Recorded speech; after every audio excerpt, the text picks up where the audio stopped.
खाटू श्याम जी की अद्भुत कहानी राजस्थान के शेखावाटी के सीकर जिले में स्थित है। परमधाम खाटू, यहाँ विराजित हैं खाटू श्याम जी। खाटू का श्याम मंदिर बहुत ही प्राचीन है। यहाँ पर प्रतिवर्ष फाल्गुन मास शुक्ल षष्ठी से 12 तक यह मेला लगता है। श्याम बाबा की महिमा का बखान करने वाले भक्त राजस्थान या भारत में ही नहीं बल्कि दुनिया के कोने कोने में मौजूद हैं। आओ जानते हैं कि कौन है बाबा खाटू श्याम जी, क्या है उनकी कहानी।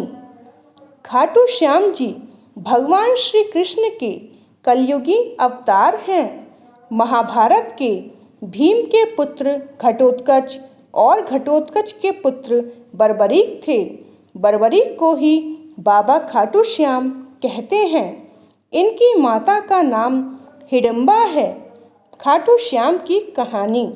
बर्बरीक दुनिया का सर्वश्रेष्ठ धनुर्धर थे। बर्बरीक के लिए 3 बाण ही काफ़ी थे, जिसके बल पर वे कौरवों और पांडवों की पूरी सेना को समाप्त कर सकते थे। युद्ध के मैदान में भीम पौत्र बर्बरीक दोनों खेमों के मध्य बिंदु एक पीपल के वृक्ष के नीचे खड़े हो गए और यह घोषणा कर डाली कि मैं उस पक्ष की तरफ से लड़ूंगा जो हार रहा होगा। बर्बरीक की इस घोषणा से श्री कृष्ण चिंतित हो गए। भीम के पौत्र बर्बरीक के समक्ष जब अर्जुन तथा भगवान श्री कृष्ण उसकी वीरता का चमत्कार देखने के लिए उपस्थित हुए, तब बर्बरीक ने अपनी वीरता का छोटा सा नमूना मात्र ही दिखाया। कृष्ण ने कहा कि यह जो वृक्ष है, इसके सारे पत्तों को एक ही तीर से छेद दो तो मैं मान जाऊंगा। बर्बरीक ने आज्ञा लेकर तीर को वृक्ष की ओर छोड़ दिया। जब तीर एक एक कर सारे पत्तों को छेदता जा रहा था, उसी दौरान एक पत्ता टूटकर नीचे गिर पड़ा।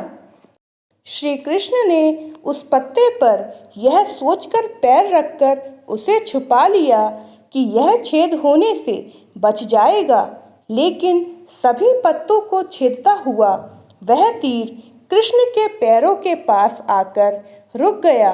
तब बर्बरीक ने कहा कि प्रभु, आपके पैर के नीचे एक पत्ता दबा है, कृपया पैर हटा लीजिए, क्योंकि मैंने तीर को सिर्फ पत्तों को छेदने की आज्ञा दे रखी है, आपके पैर को छेदने की नहीं। उसके इस चमत्कार को देखकर श्री कृष्ण चिंतित हो गए। भगवान श्री कृष्ण यह बात जानते थे कि बर्बरीक प्रतिज्ञावश हारने वाले का साथ देगा। यदि कौरव हारते हुए नजर आए तो फिर पांडवों के लिए संकट खड़ा हो जाएगा, और यदि जब पांडव बर्बरीक के सामने हारते नजर आए तो फिर वह पांडवों का साथ देगा। इस तरह वह दोनों ओर की सेना को एक ही तीर से खत्म कर देगा। तब भगवान श्री कृष्ण ब्राह्मण का भेष बनाकर सुबह बर्बरीक के शिविर के द्वार पर पहुंच गए और दान मांगने लगे। बर्बरीक ने कहा, मांगो ब्राह्मण, क्या चाहिए। ब्राह्मण रूपी श्री कृष्ण ने कहा कि तुम दे ना सकोगे, लेकिन बर्बरीक श्री कृष्ण के जाल में फंस गए और श्री कृष्ण ने उनसे उनका शीश मांग लिया। शीश दान से पहले बर्बरीक ने महाभारत का युद्ध देखने की इच्छा जताई। तब श्री कृष्ण ने उनके शीश को एक ऊंचे स्थान पर स्थापित करके उन्हें अवलोकन की दृष्टि प्रदान की।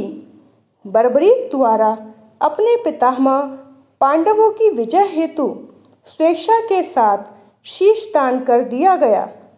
बर्बरीक के इस बलिदान को देखकर दान के पश्चात श्री कृष्ण जी ने बर्बरीक को कलयुग में स्वयं के नाम से पूजित होने का वर दिया। आज बर्बरीक को खाटू श्याम के नाम से पूजा जाता है। जहाँ कृष्ण ने उनका शीश रखा था उस स्थान का नाम है खाटू।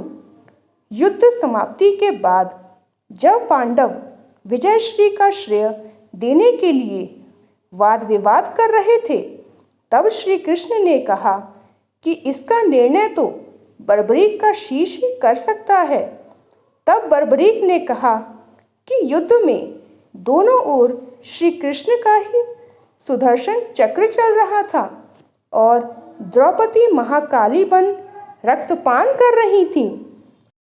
अंत में श्री कृष्ण ने वरदान दिया कि कलयुग में मेरे नाम से तुम्हें पूजा जाएगा और तुम्हारे स्मरण मात्र से ही भक्तों का कल्याण होगा। महाभारत में ये लिखा गया है कि बर्बरीक का सिर राजस्थान प्रदेश के खाटू नगर में दफना दिया गया था। इसीलिए बर्बरीक जी का नाम खाटू श्याम बाबा के नाम से प्रसिद्ध हो गया। दोस्तों, हम प्रार्थना करते हैं कि जो भी बाबा श्याम की ये अद्भुत कहानी सुने और कमेंट में जय श्री श्याम लिखे, उन सब पर बाबा श्याम की कृपा सदा बनी रहे। वीडियो पसंद आई हो तो चैनल को सब्सक्राइब करके वीडियो को लाइक ज़रूर करें। धन्यवाद।